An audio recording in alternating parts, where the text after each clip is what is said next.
Hi friends, I am Dr. Rajiv Kumar Setia, Associate Director and Head in Department of Urology and Kidney Transplant in Asian Institute of Medical Sciences, Faridabad.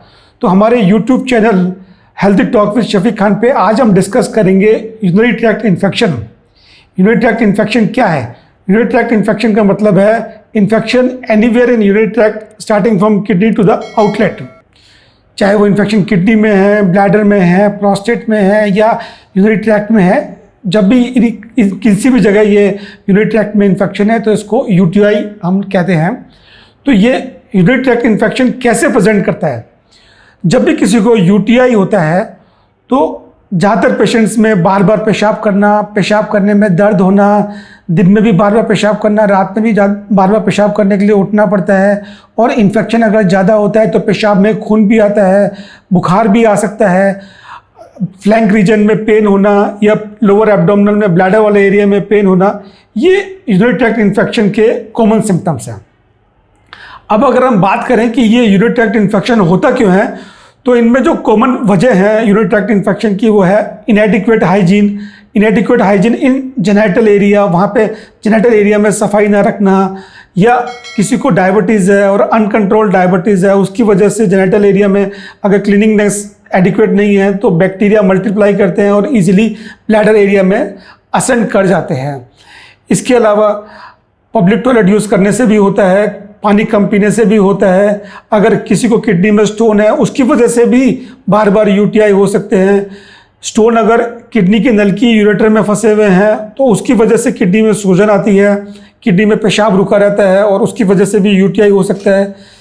Old man जिनमें prostate enlargement है और उसकी वजह से अगर bladder खाली नहीं हो पाता तो उस रुके हुए पेशाब में भी बार बार यूटीआई होता है। डायबिटिक पेशेंट जिनका शुगर अनकंट्रोल्ड रहता है लंबे समय तक, उनकी इम्यूनिटी डाउन हो जाती है और उनमें भी बार बार यूरिनरी ट्रैक्ट इन्फेक्शन होता है। तो जब भी इस तरह के पेशेंट, इस तरह के सिम्टम्स लेके जब पेशेंट हमारे पास आते हैं तो हम क्या वर्कअप करते हैं, उसमें सबसे पहला है urine examination, urine routine and urine culture.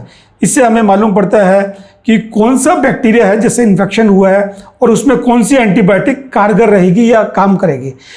इसके अलावा एक अल्ट्रासाउंड भी हम करवाते हैं जिसे हम बोलते हैं अल्ट्रासाउंड KUB। किडनी, यूरेटर और ब्लैडर और प्रोस्टेट के बारे में जानकारी मिलती है, और अगर कोई स्टोन है या प्रोस्टेट की वजह से पेशाब रुका हुआ है तो उसके बारे में जानकारी मिलती है हमें उससे।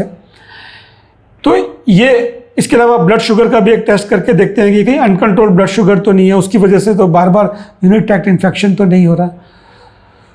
अब अगर हम ट्रीटमेंट की बात करें तो यूरिन कल्चर से हमें मालूम पड़ता है कि कौन सा बैक्टीरिया और कौन सी एंटीबायोटिक है। ज़्यादातर यूरिनरी ट्रैक्ट इन्फेक्शन 1 से 2 हफ्ते के एंटीबायोटिक कोर्स से ठीक हो जाते हैं, लेकिन कुछ लोगों में जिनमें बार बार इन्फेक्शन होते हैं उनमें long term suppressive antibiotic course भी देना पड़ सकता है, स्पेशली ओल्ड एज फीमेल्स में जिनमें हार्मोनल चेंजेस की वजह से पेरिनियल एरिया में स्किन चेंजेस होते हैं, स्किन एट्रोफिक हो जाती है और वहाँ बैक्टीरिया इजीली अडहेर कर जाता है और उन लोगों को बार बार यूटीआई होता है। इस तरह की ओल्ड फीमेल्स में हम लोग एंटीबायोटिक कोर्स लंबे समय तक देते हैं, सप्रेसिव एंटीबायोटिक कोर्स देते हैं ताकि इन्फेक्शन जड़ से ख़त्म हो जाए और इन्फेक्शन बार बार नहीं हो।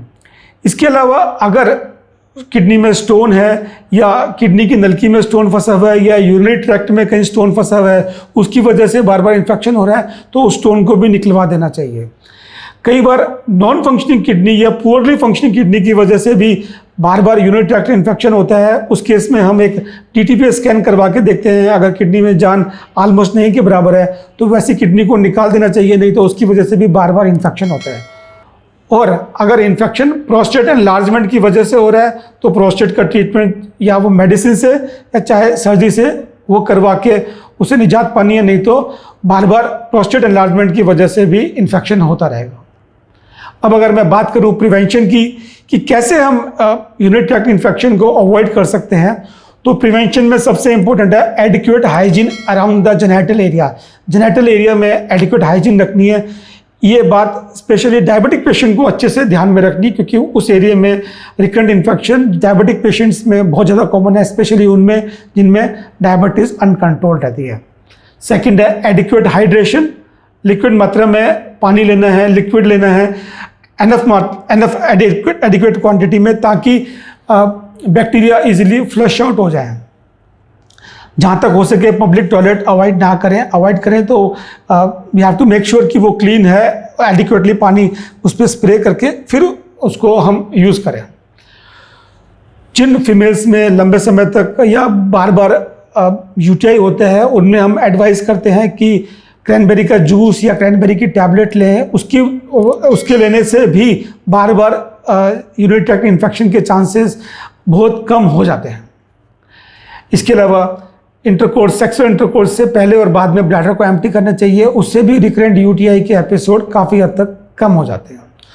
तो फ्रेंड्स, यूटीआई को नेगलेक्ट नहीं करें। यूटीआई को अगर हम नेगलेक्ट करेंगे तो ये किडनी के फंक्शन को अफेक्ट करेगा, और अगर किडनी का फंक्शन लंबे समय तक अफेक्टेड रहा तो किडनी बेजान भी हो सकती है, नॉन फंक्शनिंग भी हो सकती है। तो यूटीआई को नेगलेक्ट नहीं करें। जब भी यूटीआई के सिम्टम्स नजर आए तो यूरोलॉजिस्ट को मिलके उसका प्रॉपर वर्कअप करा के उसका प्रॉपर ट्रीटमेंट टाइमली करवाएं। Thank you.